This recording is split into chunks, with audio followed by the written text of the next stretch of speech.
Have you ever wanted to watch Indiana Jones be told he's a piece of crap for 2 hours? Well, have I got the movie for you. Indiana Jones and the Deployment of Elder Abuse, or Dial of Destiny, is here.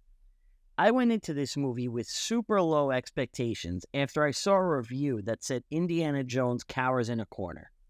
Thankfully, I didn't notice that scene materialize. However, everyone's favorite globe-trotting archaeologist wasn't treated very well in this film. When we last left Indy, he had gotten married and found love late in life. Here in this movie, he's a sad and broken old man whose glory days are long behind him. His students no longer care about what he has to say as they sleep through his class. It's a reminder of how far he has fallen from his glory years when his students would fawn over him. Before I go further into the plot and the negatives, let me talk about some of the positives in the movie. The movie did some things right, and there are areas of the film that are much improved over Kingdom of the Crystal Skull. For starters, the cinematography is much improved in this movie. The original Raiders had great cinematography, and that continued all the way up until the closing shots of The Last Crusade. Crystal Skull is overlit. This film is lit pretty well. The shadows are back, it's dark, and it feels like Raiders at times in terms of cinematography. Another positive is the cold open. This is probably my third favorite cold open in the franchise after Raiders and Temple of Doom. The de-aged footage of Harrison Ford is great. One complaint here, though, is it's clear that the dialogue is from the mouth of an 80-year-old.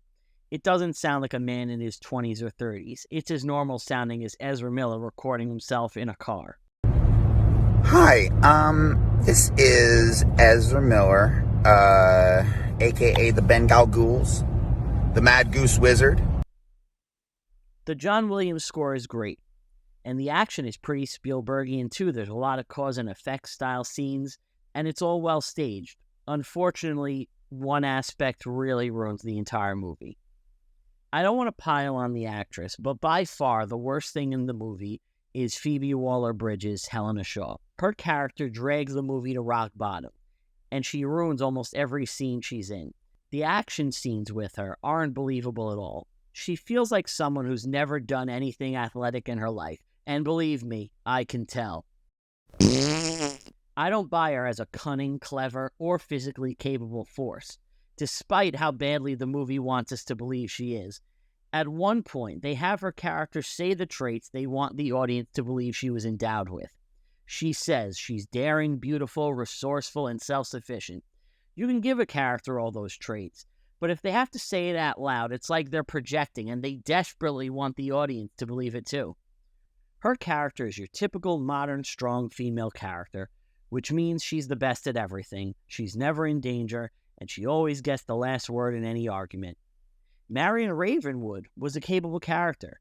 She was feisty, but she was believable. She's willing to kill Belloc to escape. But when a group of Nazis show up, she knows that she's overmatched. Helena Shaw would never be outmatched like that. She constantly talks down to Indy, and she views him as a pathetic and sad old man.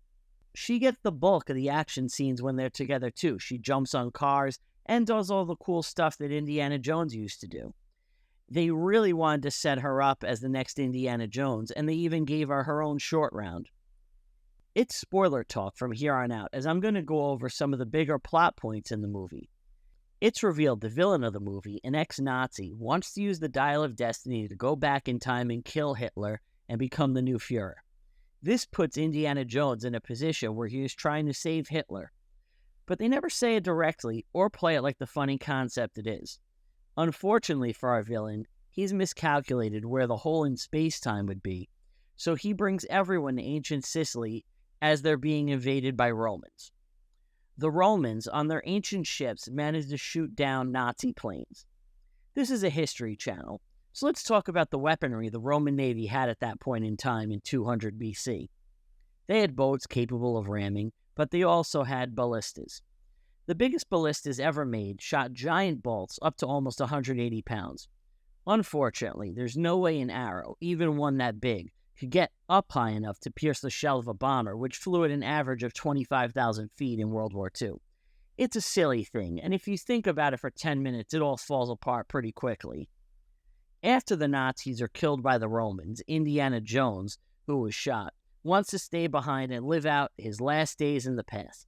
See, Indiana feels like he has nothing to live for. When the movie begins, Indy is sad and broken. Marion left him after their son, Mutt Jones, died in Vietnam. She's been inconsolable ever since, and she had to leave Indy. Unfortunately for Indiana, he gets knocked out with one punch by Helena Shaw, and he awakens in his 1969 New York apartment sometime later. That's a hell of a punch. And wouldn't you know it, Marion has decided to come back to him. Indy couldn't get his wife back, but Helena did it for him, off screen, of course. Their moment together is pretty sweet, and it definitely feels unearned in this movie and is banking on nostalgia.